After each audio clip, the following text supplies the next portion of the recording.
우리 성경 말씀 교독합니다.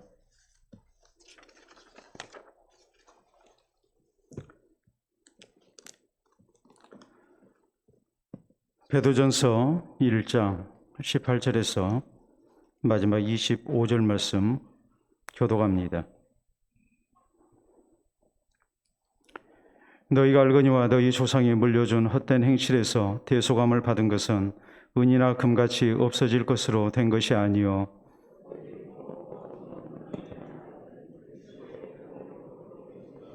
그는 창세전부터 미리 알린 바 되시니나 이 말세에 너희를 위하여 나타내신 바 되었으니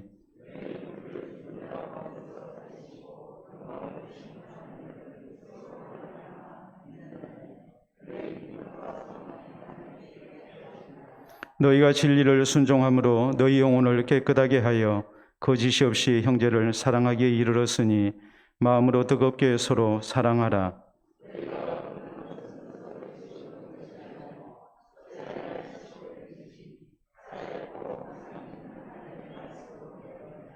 그러므로 모든 육체는 풀과 같고 그 모든 영광은 푸르 꽃과 같으니 푸른 마르고 꽃은 떨어지되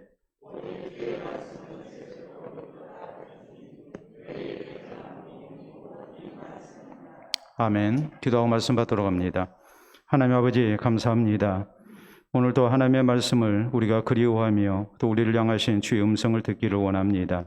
종을 통하여 허락하신 말씀이 성령께서 교회를 향하여 하시는 말씀 되게 하시고 우리보다는 나 자신을 향하신 말씀이 될 수 있도록 인도하여 주시옵소서. 이 말씀이 하늘에서 내려온 산떡이 되게 하시고 생명의 떡이 되게 하시사 우리의 영혼을 소생케 하며 또한 하나님의 뜻을 분별케 하며 우리에게 위로와 새 힘이 공급되는 말씀 되도록 역사해 주시옵소서. 예수님 이름으로 기도하옵나이다. 아멘. 오늘 베드로전서 강의 5번째 시간입니다. 대체적으로 사람들이 힘들 때 하는 여러 가지 모습들이 있습니다. 스트레스를 풀기 위해서 여러 가지 방법이 동원되고 합니다만 특별히 이제 힘든 일을 만나게 되면 술을 먹고 또 마약에 취하는 그런 사람들도 종종 있습니다. 술을 먹고 또 그 당시에 고난을 피하고자 하는 또 복잡한 생각에서 벗어나고자 하는 그런 일들 우리 주변에서 우리가 흔하게 볼 수 있는 그런 모습들이죠. 그러나 사람이 고난을 만났을 때에 이렇게 회피성의 방법을 찾는 것보다는 내게 주어진 고난을 분명하게 인식을 하고 인정을 하고 그리고 그것을 극복하기 위한 그런 적극적인 노력 이것이 있어야만이 우리가 고난을 이겨낼 수 있다고 말합니다. 고난을 단순히 피한다고 해서 우리가 눈 감았다고 해서 또 고난을 멀리한다고 해서 이 문제가 우리에게 해결되는 것이 아니고 고난에 맞서서 이것을 인정하면서 내가 이 상황에서 어떻게 하는 것이 고난을 조금이라도 줄일 수 있는 길이 되겠는가 이런 적극적인 맞서는 자세, 노력하는 자세가 우리에게 있어야 한다는 뜻입니다. 우리는 지난 시간에 우리 성도가 고난 중에도 그리스도인다운 삶을 살아야 함에 대해서 말씀을 배웠습니다. 막연하게 고난을 우리가 두려워하고 고난을 회피하는 모습, 또 불평과 원망 속에서 사는 모습, 그런 것이 고난 앞에 선 그리스도인의 모습이 아니라 고난 중에도 그리스도인다운 모습을 버리지 않고 나를 지켜가면서 또 신앙을 지켜가면서 고난을 이겨나가는 그런 모습을 우리가 가져야 함을 성경은 말씀했습니다. 우리에게 어떤 자세를 요구했습니까? 우리가 고난을 만났을 때에 우리는 근신하는 가운데 내세의 은혜를 기다려야 한다고 했습니다. 우리가 이 땅 가운데서 많은 고난을 당하고 손해를 보고 또 힘든 그런 삶을 살고 있지만 이것이 우리 인생의 전부가 아니고 우리의 삶 속에 이런 모든 것이 끝나고 난 다음 우리에게 하나님 나라의 아름다운 내세가 약속되어 있고 또 하나님께서 우리에게 약속하신 구원과 또 영원한 상과 영광이 있음을 생각하면서 우리가 그 나라를 바라보면서 사는 그런 신앙의 자세가 있어야 합니다. 또 한편으로 우리는 이 땅 가운데 살면서 우리 모두에게 우리는 거룩한 하나님의 자녀인 것을 기억하면서 우리가 이 거룩함을 잊지 않고 세상에 물들지 아니한 가운데 신앙을 지키며 사는 그런 모습이 있어야 한다고 했습니다. 그러기 위해서 우리에게 결정적으로 필요한 신앙의 자세가 무엇입니까? 그것은 하나님 앞에서의 심판을 기억하는 겁니다. 장차 우리가 고난 속에서 어떻게 살았는지, 이 세상에서 우리가 어떻게 살았는지, 이런 모든 것에 대한 하나님의 준엄한 심판이 있을 것입니다. 이것을 생각하면서 오늘 고난 속에서도 우리가 바로 살아야 하고, 고난 속에서도 좌절하거나 낙심하지 말고, 우리가 세상과 타협하지 말고 그리스도인으로서의 정체성을 지키면서 하나님의 자녀다운 삶을 살아가는 것, 이것이 고난에 맞서는 성도의 신앙 자세인 것을 우리가 지난 시간 살폈습니다. 오늘 성경 말씀은 계속해서 고난 중에 성도가 어떤 신앙 자세를 가지고 살아야 할 것인가, 여기에 대해서 우리에게 연이어서 말씀을 하십니다. 그렇기 때문에 우리에게 고난이 없는 삶이 주어지면 참 좋겠지만, 어떤 경우 하나님께서 우리에게 고난이 필요해서 주신 때가 있습니다. 그러면 이 고난 앞에 내가 어떤 모습으로 서야 할 것인가? 오늘 성경이 우리 성도에게 고난을 만날 때 어떤 신앙 자세를 가지고 살라고 하시는가? 이것을 우리가 바로 알고 이제 고난 때에 바른 신앙 자세로 승리하는, 고난에 맞서는 가운데 그것을 이겨나갈 수 있는 그런 성도가 되어야 되겠고, 우리가 하나님 앞에 아름다운 모습으로 서는 성도가 되어야 될 것입니다. 오늘 성경은 이어서 우리에게 고난 앞에 우리가 어떤 신앙 자세를 가져야 한다고 말씀하고 계십니까? 먼저는 하나님을 향한 믿음과 소망으로 살아야 한다고 강조합니다. 자, 18절 이하에 있는 말씀 봅니다. 너희가 알거니와 너희 조상이 물려준 헛된 행실에서 대속함을 받은 것은 은이나 금같이 없어질 것으로 된 것이 아니요 오직 흠없고 점없는 어린 양 같은 그리스도의 보배로운 피로 된 것이니라라고 말씀합니다. 자, 이 대속함이라는 단어가 나오는데, 대속함이라는 말은 노예 상태에서 해방되는 그 과정을 얘기합니다. 특별히 노예가 해방될 때 필요했던 것은 돈이었습니다. 돈으로 자유를 샀습니다. 노예 상태에서 해방이 됐습니다. 금이나 은으로 해방이 된 겁니다. 그런데 우리가 죄의 노예에서, 또 마귀의 노예에서 우리가 해방되고 하나님의 자녀가 된 것은 금이나 은으로 된 것이 아니라고 말씀합니다. 이걸로 우리가 대속받은 게 아니라 오직 예수 그리스도의 대속의 은혜로 우리가 구원을 받았다고 말씀합니다. 그리고 이런 구원의 은총은 어떻게 해서 우리에게 주어졌는가? 여기 20절에 있는 말씀을 보면, 그는 창세전부터 미리 알린 바 되시니나 이 말씀에 너희를 위하여 나타내신 바 되었으니라고 말씀합니다. 창세전부터 미리 알린 바 됐습니다. 이 말씀의 의미는 하나님의 영원하신 구원 계획과 약속 속에서 예수 그리스도가 우리의 구주로 이 땅 가운데 오셨다는 말입니다. 예수님이 언제 오셨습니까? 이 말씀이 너희를 위하여 나타내신 바 됐다고 말씀합니다. 예수님이 오실 때가 말세라고 말씀을 하죠. 우리가 히브리서 9장 26절에 보면 예수님이 언제 오셨는가? 우리는 지금 이 시기를 흔하게 우리는 말세라고 얘기를 합니다. 근데 성경은 예수 그리스도께서 오신 때를 세상 끝이라고 말씀을 하십니다. 예수님이 오신 때가 벌써 말세라고 말씀을 하고 계시는 거예요. 사람으로서는 도저히 구원받을 수 없는 세상 끝날 이르게 됐을 때에 하나님께서 만세전부터, 창세전부터 계획하신 대로 우리를 구원하시기 위한 이런 하나님의 약속 속에서 예수 그리스도가 세상 끝날 우리 가운데 오신 겁니다. 그래서 우리가 예수님을 통해서 대속의 은혜를 얻었습니다. 예수님을 통해서 우리가 구원을 얻었습니다. 그렇기 때문에 21절에 보면 너희는 그를 죽은 자 가운데서 살리시고 영광을 주시는 하나님을 그리스도로 말미암아 믿는 자니 너희 믿음과 소망이 하나님께 있게 하셨느니라라고 말씀하십니다. 여러분, 나의 나 된 것, 우리가 구원받게 된 것, 오늘의 내가 있게 된 것, 이 모든 것은 내 힘으로 된 것이 아니고 세상 방법으로 된 것이 아닙니다. 철저하게 하나님의 약속과 은혜 속에서 예수 그리스도를 통해서 우리가 대속함을 입었고, 우리가 하나님의 은총을 입는 하나님의 자녀로 우리가 지금 여기 있는 것입니다. 그렇기 때문에 오늘 내가 고난을 만났습니다. 고난을 만났을 때 이 고난 속에서 우리가 생각해야 할 것이 무엇이겠습니까? 먼저 우리의 믿음이죠. 우리의 신앙이죠. 우리의 구원의 문제죠. 이것이 제일 중요하죠. 이것을 지키는 하나님의 백성이 돼야 되고, 우리가 고난 속에서 타협하지 않고 승리하는 거룩한 하나님의 자녀가 돼야 되는데, 그 모든 것이 내 힘으로 세상 방법으로 되어지는 것은 아니다 이 말이에요. 오늘 내가 구원받아서 하나님의 자녀로 살고 있는 것, 이 모든 것이 전적으로 하나님 은혜로 되어진 거예요. 하나님 은혜 가운데 내가 있는 것이고, 내가 지금 살고 있는 것이고, 내가 신앙을 갖고 있는 거예요. 그렇기 때문에 오늘 내 신앙이 위협을 당합니다. 또 여러 가지 고난 속에서 내가 생존한다는 것이, 내가 이것을 이겨나간다는 것이 쉽지가 않습니다. 그러면 이 상황 속에서 우리가 가져야 할 신앙의 자세가 뭐겠습니까? 나의 나된 것이 다 하나님 은혜이기 때문에, 내가 하나님 은총으로 구원받은 사람이기 때문에, 하나님 은혜가 있어서 오늘의 내가 있는 거기 때문에, 오늘 내가 하나님의 백성으로서의 믿음을 지키고 바로 선다는 것이 쉽지 아니한 그런 고난이라는 위협을 당했을 때에 우리가 누구에게 소망을 가져야 합니까? 나를 구원하신 하나님을 향한 믿음을 가져야 하고 하나님을 향한 소망을 가져야 한다는 말이에요. 하나님이 나를 구원하셨어요. 하나님이 오늘 나를 있게 하셨어요. 이 하나님의 은혜를 우리가 힘입어서 지금 살고 있는데, 이 하나님의 은혜 가운데 있는 내가 고난 앞에 너무나도 연약합니다. 이 고난을 감당하기가 쉽지가 않습니다. 그러면 우리는 마땅히 뭐 해야 되겠습니까? 오늘의 나를 있게 하신, 나를 구원하신 하나님을 향한 믿음을 가져야 하고 하나님을 향한 소망을 가지고 우리가 고난에 맞설 수 있어야 한다는 말이에요. 이걸 다른 말로 말하자면 내 힘으로만 살려는 사람이 돼서는 안 되고, 고난 앞에 우리는 철저히 우리의 생명의 주가 되신 하나님을 믿어야 하고 하나님을 의지하고 하나님께 소망을 두고 믿음으로 이겨나가는 성도가 되어야 한다는 말이에요. 사실 그래요. 하나님께서 우리에게 고난을 주신 것, 그것은 우리 육신의 강함으로 우리가 사는 것이 아니라 오직 고난 속에서 우리 육신의 연약함을 깨닫고 또 살아계신 하나님께 소망 두고 하나님을 향한 믿음으로 살게 하시기 위해서 하나님이 우리에게 고난을 주시는 경우가 상당히 많습니다.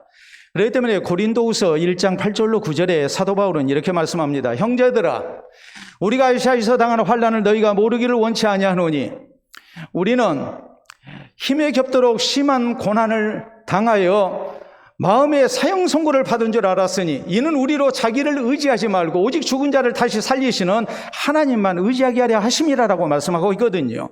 하나님이 구원하신 사람들이에요. 하나님께서 붙들고 쓰시는 사람들이에요. 그런데 지금 고난을 만났습니다. 스스로 생각할 때에 너무나 힘에 겨운 고난을 만났기 때문에 우리가 사형 선고를 받았구나, 이제 이거 극복하지 못하고 이겨내지 못하고 이제는 죽게 생겼구나, 그런 생각이 절로 들 수밖에 없는 그런 상황입니다. 그런데 그때에 깨달은 것이 무엇입니까? 이는 우리로 자기를 의지하지 말고 오직 죽은 자를 다시 살리시는 하나님만 의지하게 하려 하십니다. 고난을 통해서 하나님은 우리 인생의 연약함을 알게 하십니다.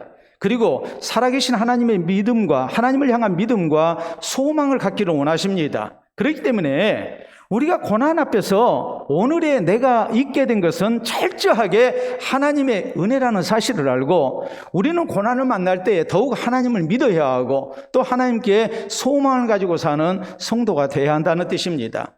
하나님께서 솔로몬에게 성전을 건축해 하시고 성전 입구에 2개의 녹기둥을 세우게 하셨습니다. 하나는 야긴이요 또 하나는 보아스지요. 야긴은 그가 세우리라. 또 보아스라는 말은 저에게 능력이 있다는 말이에요.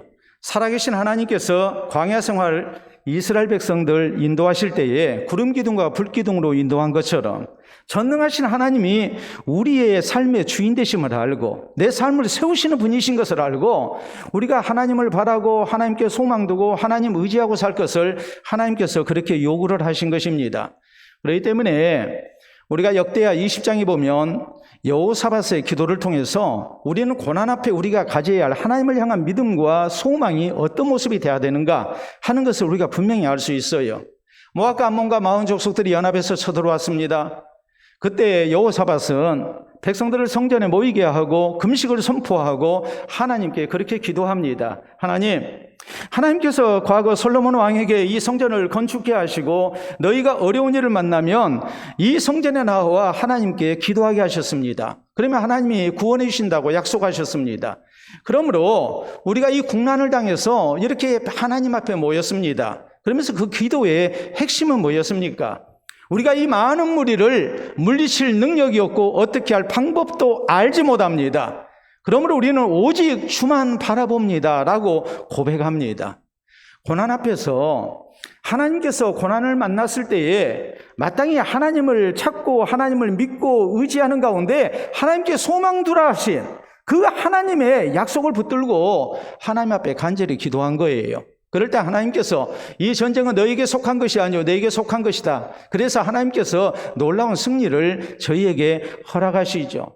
여러분, 예수님 당시에 12년 동안 혈루증으로 고생했던 여인을 생각해 보십시오. 병 낫기 위해서 모든 수단과 방법 다 동원했습니다. 용하다는 의사들 다 찾아다녔습니다. 그러나 병은 더 중해졌고 고생은 고생대로 하고 몸은 더 이렇게 못 쓰게 됐습니다. 가진 재산 다 허비했습니다. 그럴 때 여인이 예수님에 대한 소문을 들었고 예수님께 믿음 가지고 소망 가지고 나오죠. 그럴 때 이 여인에게 치유의 역사가 나타났습니다.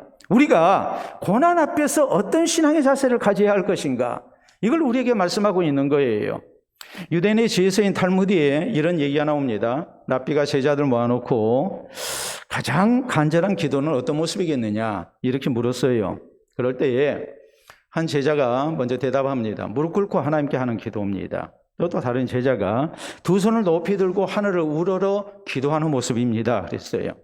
또 다른 제자가 아닙니다. 나는 엎드려서 하나님 앞에 기도하는 것이 가장 간절한 기도라고 생각합니다. 또 한 제자는 얘기합니다. 큰 소리로 기도하는 것이 하나님 앞에 간절한 기도라고 생각합니다. 다음에 나올 만한 그런 간절한 기도의 모습이 뭘까요? 금식기도죠. 금식기도라고 생각합니다. 그럴 때에 한 제자가 이런 얘기를 합니다. 나는 이 세상에서 가장 간절한 기도를 해봤습니다. 낭떠러지에서 실족해서 나뭇가지를 겨우 붙잡고 하나님께 드렸던 기도입니다. 지금까지 해왔던 어떤 기도보다도 간절했고 나는 정말 하나님 앞에 기도다운 기도를 그때 해봤습니다. 여러분, 그 모습이 상상이 되죠? 오직 하나님 외에는 방법이 없습니다. 하나님 한 분만이 나를 구원하실 수 있습니다. 우리가 고난 앞에서 그런 신앙의 자세가 있어야 한다는 말이에요. 우리가 구원 얻게 된 것은 세상의 것으로 구원 얻은 게 아니에요. 금이나 은으로 우리가 대속함을 얻은 거 아니에요. 하나님께서 창세전부터 이미 오래전부터 죄인된 나를 구원하시기 위한 하나님의 구원 계획이 있었고 뜻이 있었습니다. 그리고 예수 그리스도께서 말세에 이 땅 가운데 오셨습니다. 나를 위해서 십자가에서 달려 죽으시고 부활하심으로 내 모든 죄값을 대속하셨습니다.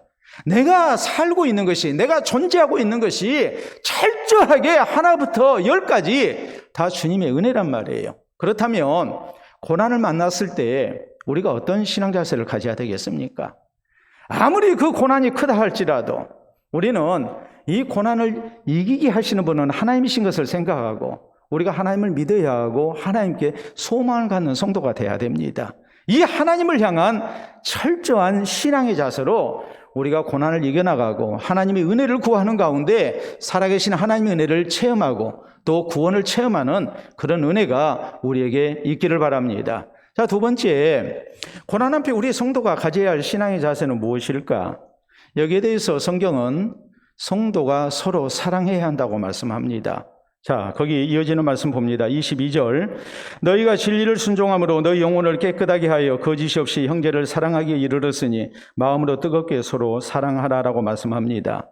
여러분, 초대교회가 당했던 고난, 이것은 개인에게 주어진 고난이기도 했지만 또 한편으로 교회적으로 모든 성도가 함께 당하는 박해이기도 했습니다. 자, 이런 어려운 일을 만나게 되면 각자 도생하기가 쉽죠. 남이나 안 도와줄 거라 생각하고 내가 살 길을 스스로 찾는 것이 마땅하다고 생각합니다. 그래야지 않겠습니까? 우리 주변에 모두가 다 함께 고난을 당하고 있는데 이런 고난 속에서 남 도와줄 여력이 없잖아요. 그러면 우리가 어떤 생각을 하겠어요? 남 기대지도 않을 것이고 내가 나를 구원하기 위해서 우리는 각자 도생을 하게 될 거예요. 각자 살 길을 찾을 거예요. 근데 성경은 뭐라고 말씀하십니까? 이런 때일수록 공동체 의식이 필요하다고 말씀을 하고 있어요. 너희가 그리스도 안에서 우리가 구원을 얻는 하나님의 백성이 됐고 형제가 됐다고 말씀을 하세요. 성도라고 말씀하지 않고 형제라고 말씀하고 너희가 형제를 사랑하는 그런 성도가 되지 아니했느냐. 그러므로 이 고난 앞에서 우리 성도가 어떤 모습을 가져야 할 것인가? 지금까지는 서로 사랑으로 형제를 사랑하고 아름다운 공동체를 만들어 왔는데 무슨 고난이 닥치니까 혹은 나는 고난을 당하지 않고 다른 형제가 고난을 당했을 때에 그것을 외면하고 나 혼자 살기 위해서 우리가 각자 도생하는 그런 모습이 된다면 이것은 절대 하나님께서 우리에게 바라시는 모습이 아니라는 거지요. 교회가 고난 속에 빠졌습니다. 우리 가운데 어떤 성도가 어려움을 당했습니다. 그러면 거기에 대해서 우리가 외면을 해야 하느냐? 성경 그렇게 말씀하지 않습니다. 우리가 예수 그리스도를 구주로 믿음으로 말미암아서 그리스도 안에서 한 형제가 됐습니다. 예수 믿기 이전에는 우리가 서로 관련이 없는 사람이었어요. 관련이 없는 사람인데 이제 예수님을 우리가 구주로 믿어서 함께 형제가 됐어요. 형제가 됐는데 내 형제가 지금 어려운 일을 당하고 있는 거예요. 고난을 만나고 있는 거예요. 또 교회적으로 모두가 함께 고난을 당하고 있는 거예요. 그럼 우리가 어떤 신앙 자세를 가져야 할까요? 그 형제의 아픔을 내 것으로 하며 우리가 함께 나누기를 힘써야죠. 서로 붙들고 도와줘야죠. 이것이 마땅한 모습이라는 말이에요. 거짓 없이 형제를 사랑하기에 이르렀으니 여기 사랑이라는 말이 원문 성경에 보면 필로스라고 기록이 돼요. 자, 필로스라는 사랑은 어떤 사랑을 얘기하느냐? 친구 간의 우정을 얘기합니다. 또 형제 사랑을 얘기합니다. 이게 필로스예요.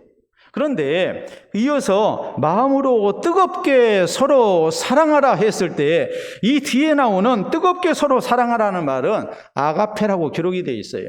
아가페의 사랑은 하나님의 사랑을 말합니다. 이제까지도 우리가 서로 사랑한 관계가 됐어요. 예수님 믿기 이전에는 서로 아는 척도 하지 아니했고 저 사람 나와 아무 상관없어요. 근데 우리가 함께 진리를 받았어요. 함께 예수 그리스도를 구주로 믿고 우리가 하나님의 자녀가 됐어요. 그래서 그리스도 안에서 우리가 형제가 됐어요. 지금까지 서로 사랑해 왔습니다. 근데 그 사랑이 형제 사랑이었고 친구 간에 참으로 깊은 사랑이었거든요. 근데 고난을 만났어요. 고난을 만나면 그 사랑이 옅어지고 모른 체하고 하는 그런 모습이 아니라 이제 그 사랑이 더욱 뜨거워져서 하나님이 우리를 사랑하심과 같이 사랑하는 모습이 되어야 한다고 말씀합니다.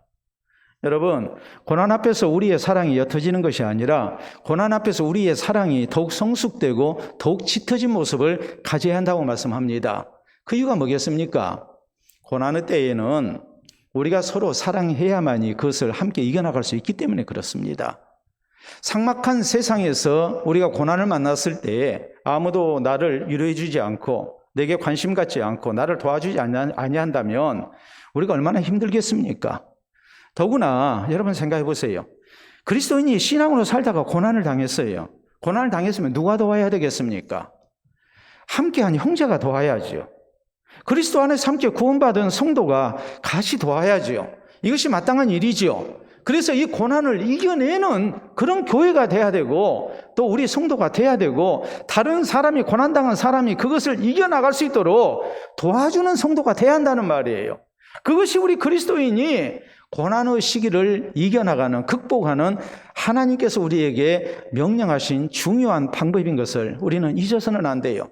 여러분 초대 예루살렘 교회를 보세요. 얼마나 힘듭니까? 참 힘들죠? 모든 성도들이 가난합니다. 또 외부로부터의 박해가 있습니다. 이런 어려운 시기를 성도들이 어떤 모습으로 이겨냅니까? 날마다 서로 모이기를 힘썼죠. 서로 사랑하고 섬기죠. 네 것 내 것 없이 함께 나누죠.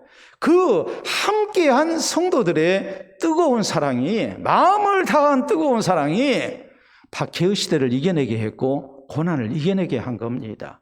혼자 감당하라면 이기 힘들었을 거예요.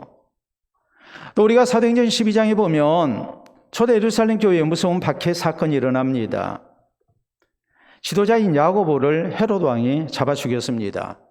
이것을 백성들이 기뻐하는 것을 보고 특히 유대인들이 기뻐하는 것을 보고 이제 베드로 사도를 잡아다가 죽이려고 이렇게 감옥에 가뒀습니다. 내일이면 사형당합니다.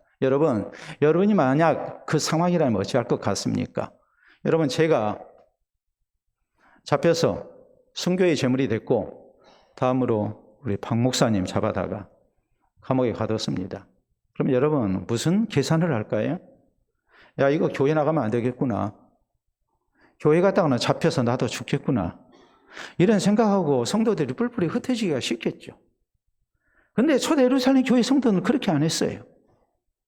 모두가 예배당에 모여서, 모두가 함께 모여서, 그래서 밤새워 기도했어요.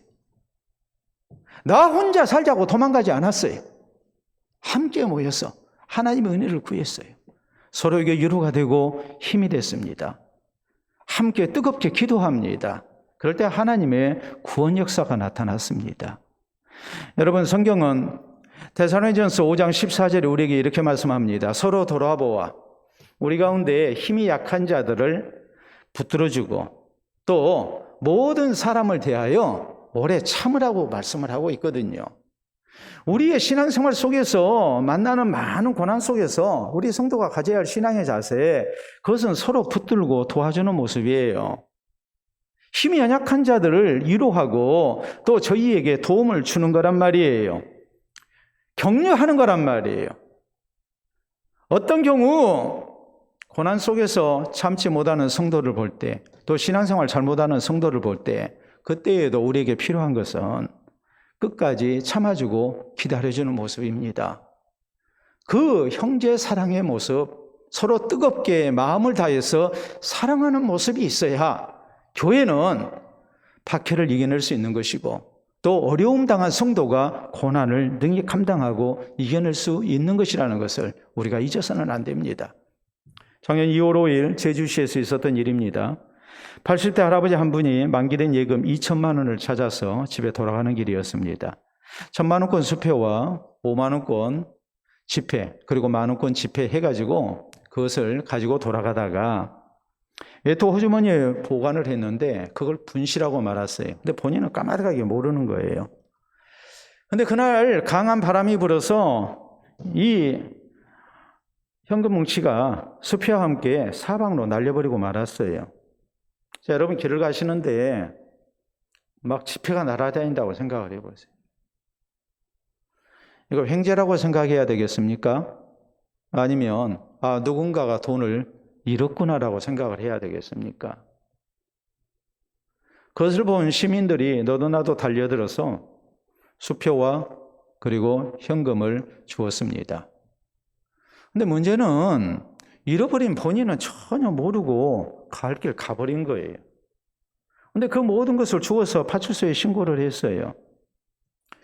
1시간 만에 전액을 회수했어요. 1만 원도 틀림없이 2천만 원을 전액 회수를 했습니다. 자, 이 현금과 수표를 분실한 사람 어떻게 찾았을까요? 본인은 지금 전혀 모르고 있는 80대 할아버지예요. 수표 1년 번호를 확인해가지고 그 수표를 발급받은 사람이 누군지 주소를 알았습니다. 그래서 본인을 찾아서 그 2천만 원을 그대로 돌려줄 수가 있었습니다. 분명히 어려움을 당했습니다. 여러분이 그 상황이 됐다고 생각을 해보세요. 집에 와서 봤더니 2천만 원 없어요. 눈앞이 캄캄하겠죠. 그런데 같은 아픔을 느끼고 어떻게든 도와야 되겠다고 생각한 사람들, 그 사람들이 있었기에 이 어르신 입장에서는 정말 일생을 살아오면서 많은 위기를 겪었고 어려움을 겪었겠지만 노년에 2천만 원이라는 그동안 모은 돈을 한꺼번에 잃은 그 엄청난 위기를 이렇게 극복해 나갈 수가 있었단 말이에요. 우리가 어려움 당한 사람들 외면하지 않고 옆에서 우리가 같이 하고 도와준다는 것이 그래서 소중한 거예요. 특히 고난의 때에 우리는 나 혼자만을 생각해서는 안 됩니다. 배고픈 이웃을 생각해야 하고, 헐벗은 이웃을 생각해야 하고, 병든 이웃을 생각해야 하고, 신앙 문제로 고통받는 이웃을 생각해야 합니다. 그리고 어떻게 하면 내가 저 사람을 사랑하고 도와줄 수 있을 것인가, 이 생각을 우리가 같이 해야 합니다. 그래서 고난을 만날 때 서로 사랑함으로 이 고난을 함께 극복해 나가는 이런 아름다운 공동체가 되는 것, 교회가 되는 것, 이것이 하나님께서 고난을 극복하는 방법으로 우리에게 명령하셨음을 우리 모두 잊지 마시기를 바랍니다. 자, 세 번째, 우리 성도가 고난을 만났을 때에 어떤 신앙 자세로 이것을 극복하고 감당해야 할 것인가? 거기에 대해서 성경은 이렇게 말씀하십니다. 영원하신 하나님의 약속의 말씀을 믿어야 한다고 말씀합니다. 자, 거기 주어지는 말씀 23절 이하에 있는 말씀입니다. 너희가 거듭난 것은 썩어질 씨로 된 것이 아니요 썩지 아니할 씨로 된 것이니 살아있고 항상 있는 하나님의 말씀으로 되었느니라. 그러므로 모든 육체는 풀과 같고 그 모든 영광은 푸른 꽃과 같으니 풀은 마르고 꽃은 떨어지되 오직 주의 말씀은 세세토록 있도다라고 말씀합니다. 자, 우리가 구원 얻은 것, 이것은 신실하신 하나님의 말씀 또 약속 가운데 되어진 일이죠. 그러면 고난 속에서 우리가 위기의식을 느끼게 될 때에 위기의식을 느끼는 두 가지 부분이 있어요. 하나는 영혼의 문제예요. 내가 이 고난 가운데서 하나님 앞에 버림받은 사람, 그리고 구원이 없어지는 사람이 되는 것 아닌가? 이것이 우리에게 두려운 일이겠죠. 두 번째는 이 고난 앞에 너무나도 육체적인 그런 고통이 많기 때문에 이 고통을 이겨낸다는 것이 결코 쉽지 않은 그런 상황이 되고 말 거예요. 그런데 성경은 뭐라고 말씀하십니까? 우리가 거듭난 것이 썩지 아니할 하나님의 말씀으로 되어진 것이다. 하나님께서 영원하신 약속 속에 우리를 구원하셨고 우리를 절대로 버리신다는 말이에요? 안 버리신다는 말이에요? 안 버리신다는 말이에요. 그러니까 고난의 때에 우리 성도가 의지할 것은 뭐냐면 하나님의 약속의 말씀이에요. 하나님께서 나를 구원하셨습니다. 나 절대 안 버리십니다. 또 이 하나님이 주의 자녀가 당하는 고통 외면하지 아니하시고 분명히 감당케 하시고 도와주실 것입니다. 그 하나님의 약속을 붙들고 사는 성도가 돼야 한다는 말이에요. 우리가 고난을 만날 때 나에게 분명히 구원을 약속하고 또 도와줄 것을 약속하신 분이 있다면 우리는 덜 걱정이 되겠죠. 그런데 하나님이 우리에게 약속하셨단 말이에요. 하나님이 내 영혼을 책임지세요. 또 하나님께서 주의 자녀를 절대 버리지 아니하셔요. 이것을 우리가 믿는다면 고난이 그렇게 두려운 것만은 아니라는 것을 우리가 알게 돼요. 전능하신 하나님, 나를 구원하신 하나님께서 그 영원하신 약속 속에 하나님의 말씀으로 내게 강조하셨습니다. 예수 그리스도 안에서 구원 얻은 나를 절대 안 버리십니다. 하나님께서 또한 주의 자녀와 같이 하시고 분명히 도와주실 것입니다. 이 하나님의 약속된 말씀을 우리가 붙들고 사는 것, 이것이 우리에게 있어야 한다는 말입니다. 우리에게 위로가 되는 말씀이 있지 않습니까? 우리가 이사야서 43장 1절 이하에 있는 말씀을 보면 이스라엘 향해서 하나님 말씀하십니다. 내가 너를 지명하여 불렀나니 너는 내 것이라. 그리고 네가 물 가운데 다닌다 할지라도 물이 너를 침몰치 못할 것이요 불 가운데 다닐지라도 불꽃이 너를 사르지 못할 것이다. 내가 너와 함께해서 물불 속에서 너를 지켜주리라. 이것이 하나님의 약속이거든요. 이런 하나님의 약속 우리가 생각하면 마음이 든든하죠. 또 고린도전서 10장 13절에 있는 말씀대로 우리 하나님께서 사람이 감당할 시험 밖에는 너희가 능히 당한 것이 없나니 오직 하나님은 미쁘사 너희가 감당치 못할 시험당함을 허락하지 아니하시고 시험당할 쯤에 또한 피할 길을 내사 너희로 능히 감당케 하시느니라. 이런 말씀들이 우리를 든든하게 하죠.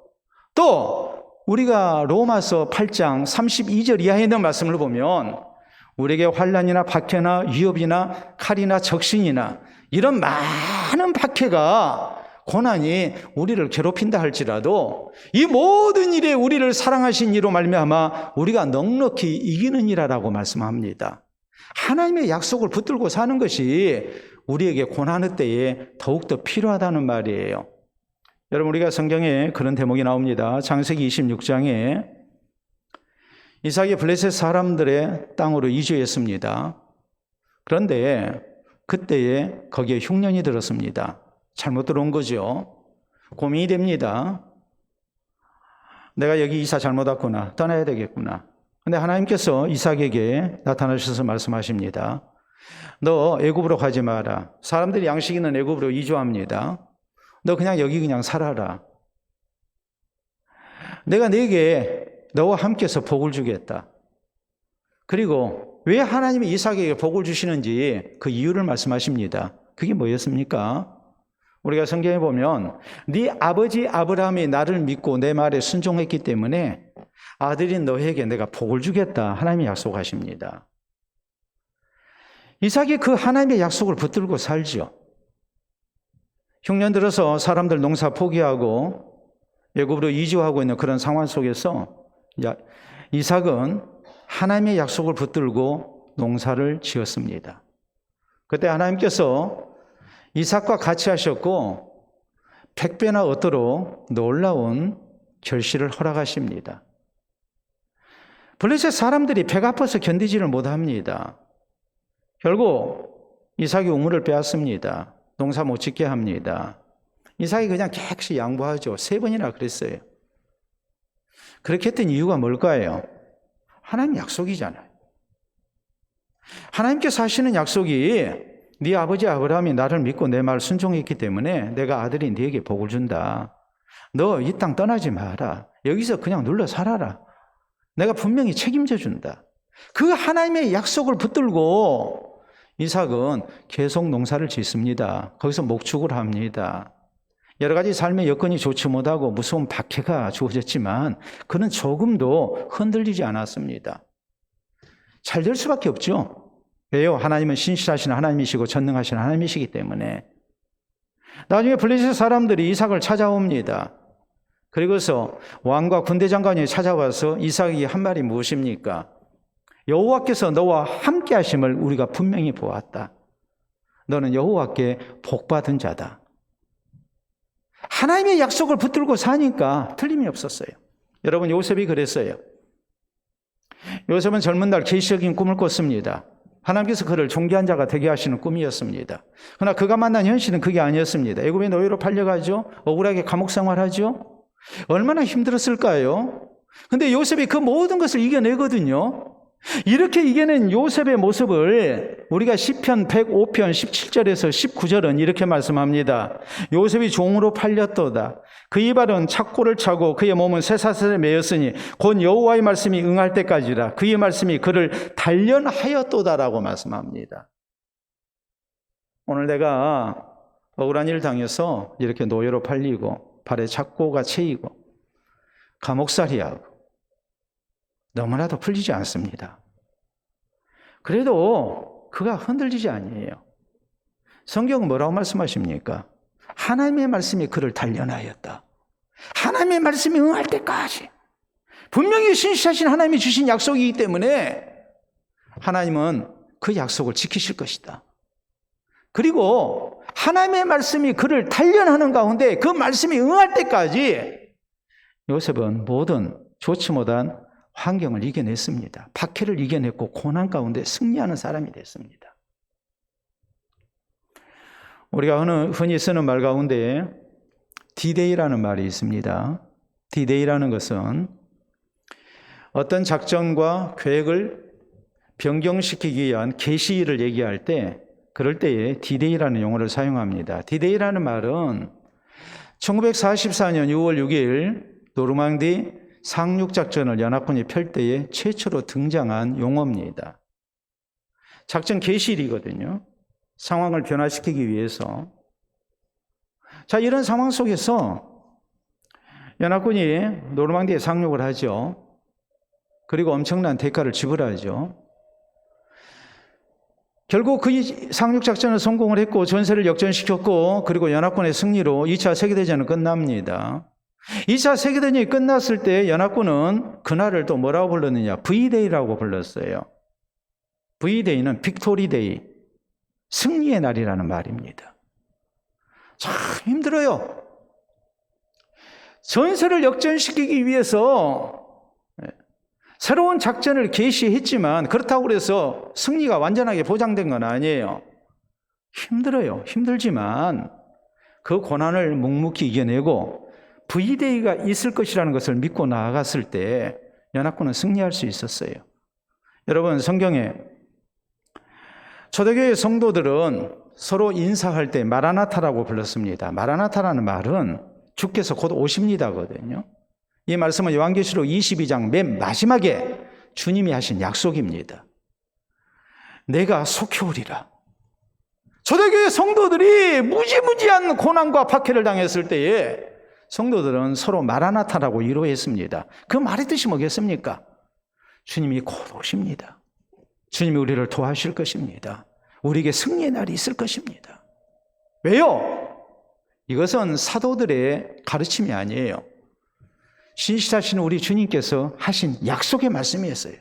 그 약속의 말씀을 붙들고 고난의 시기에 초대교회 성도들은 마라나타라고 서로 위로하면서 그 박해를, 그 고난의 시기를 능히 이겨냈던 것입니다. 오늘 우리가 하나님을 향한 신앙으로 살 때에 우리 앞길이 순탄하게 열리지만은 않습니다. 원치 아니하는 여러 가지 고난을 당할 수도 있고 우리 앞길이 막힐 수도 있죠. 그러나 우리는 성경에 기록된 하나님의 말씀, 약속된 말씀을 기억해야 합니다. 하나님이 우리를 절대 버리시지 아니하시고 또 하나님이 고난당한 성도와 함께 하시고 도우시고 또 승리케 하신다는 약속의 말씀 우리는 기억하고 그 하나님의 약속을 붙드는 가운데 우리가 고난의 시기에도 변함없이 신앙으로 사는 성도가 되어야 되고 또 고난에 맞설 수 있는 믿음의 사람이 되어야 됩니다. 그래서 하나님께 주시는 아름다운 승리를, 그 약속된 말씀이 우리 가운데 현실로 나타나는 아름다운 은혜를 우리 모두가 허락받을 수 있기를 바랍니다. 자, 우리 사랑하는 성도들에게 사진 하나 보여드립니다. 자, 이 사람 누군지 한번 생각을 해보세요. 자, 왼쪽에 있는 선수, 여러분 딱 보시면 테니스 선수죠. 왼쪽에 있는 선수는 누굴까요? 우리나라 정현 선수입니다. 오른쪽에 있는 선수는 테니스 황제라고 이렇게 일컬어지는 이제 페더러라는 그런 유명한 선수예요. 지금도 현역으로 이렇게 뛰고 있는 선수예요. 자, 2018년 호주 오픈 4강전에 준결승전이죠. 이 정현 선수와 페더러 선수가 이렇게 맞붙게 됐어요. 우리나라 테니스 사상 정말 놀라운 그런 사건입니다. 세계의 유명한 대회에서, 아주 큰 대회에서 우리나라 선수가 4강에 올랐다는 것.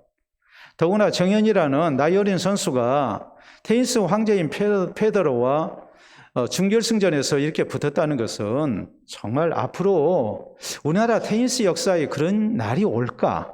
이렇게 생각하기도 힘들 정도의 엄청난 사건이었어요. 그런데 정현 선수가 경기 도중에 기권을 하고 말았어요.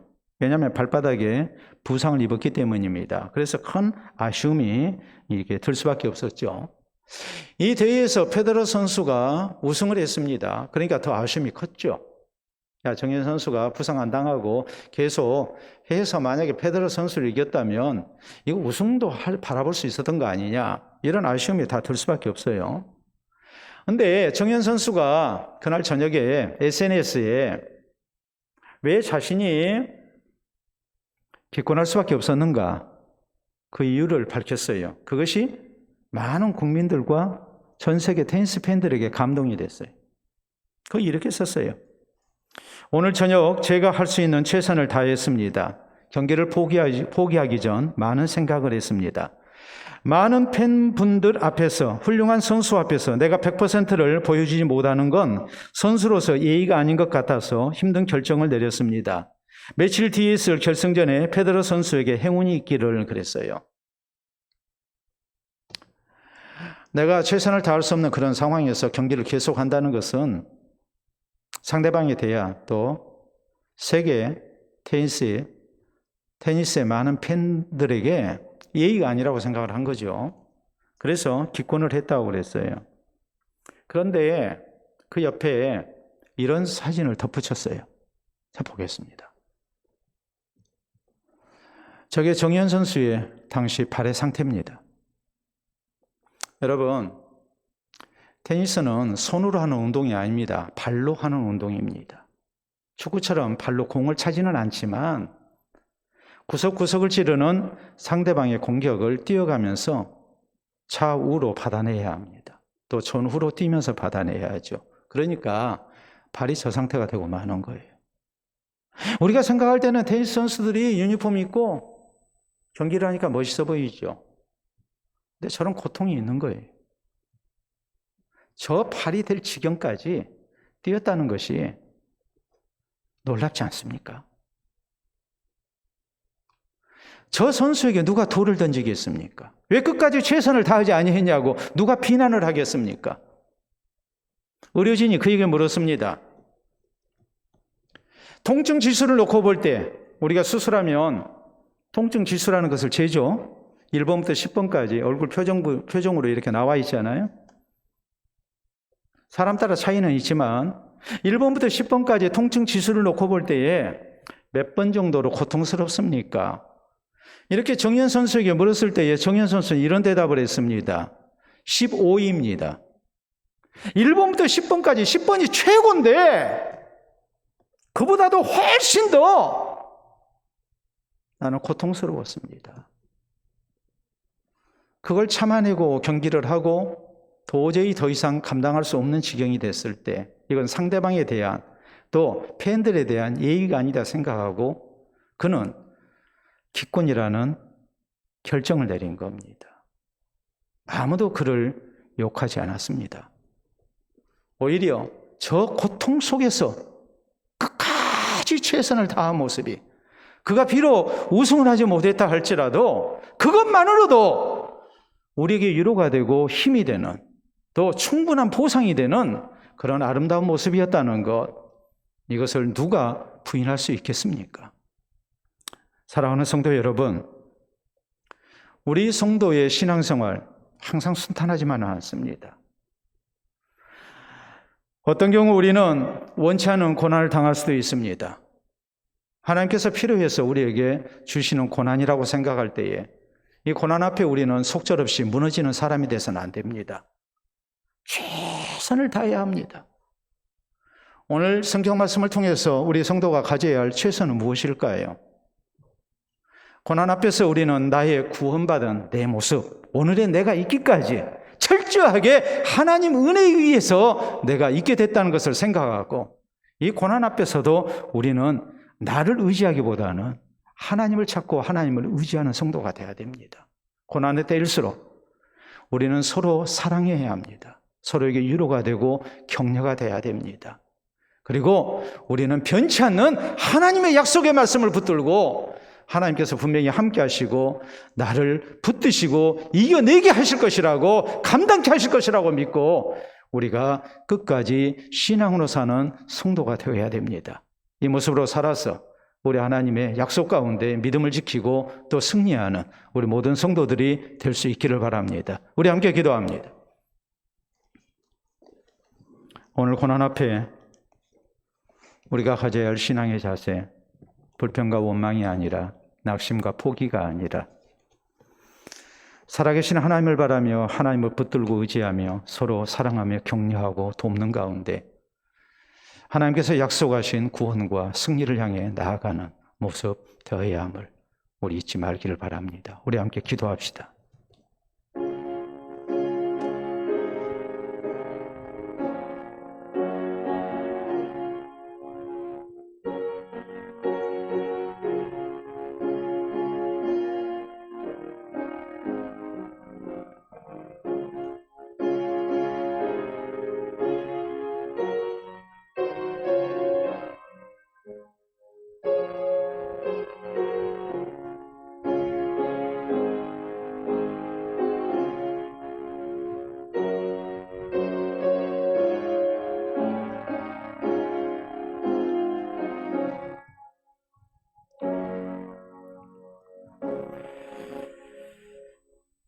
우리를 끝까지 사랑하시고 책임지시는 아버지 은혜를 감사합니다. 고난의 때라 할지라도 살아계신 주께서 우리와 같이 하시고 붙드시는 은혜가 있음을 이 시간 말씀을 통하여 믿게 하시고 우리가 살아계신 하나님께 소망 두며 서로 사랑하며 격려하며 위로하는 가운데에 우리 하나님의 약속하신 승리를 향해 나아갈 수 있도록 도우시니 참으로 감사합니다. 고난 앞에 무너지는 우리의 신앙이 되지 않게 하시고 우리의 모습 되지 않기를 원합니다. 살아계신 하나님, 우리의 생명의 주 되신 하나님께서 강한 팔로 우리를 붙드시고 돕고 계심을 우리가 잊지 않기를 원합니다. 또 서로가 서로를 붙들며 위로하는 가운데에 격려하는 가운데에 우리가 함께 승리의 발걸음을 내딛기를 원합니다.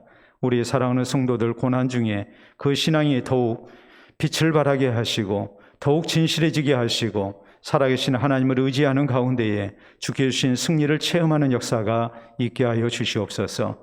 고난 중에 열심을 다하여 신앙생활하는 사랑하는 성도들을 주께서 아시오매 주께서 저희를 충분히 위로해 주시고 또 필요한 은혜를 공급해 주셔서 감당케 하시고 피할 길을 얻는 가운데에 믿음으로 승리하는 우리 성도들 되게 하시고 구원의 하나님을 찬양하며 주께 영광을 돌려드리게 하시고 살아오는 성도가 고난 가운데 승리하는 모습이 우리 모두의 기쁨이 되게 하시고 감사의 조건이 될 수 있도록 도와주시옵기를 원합니다.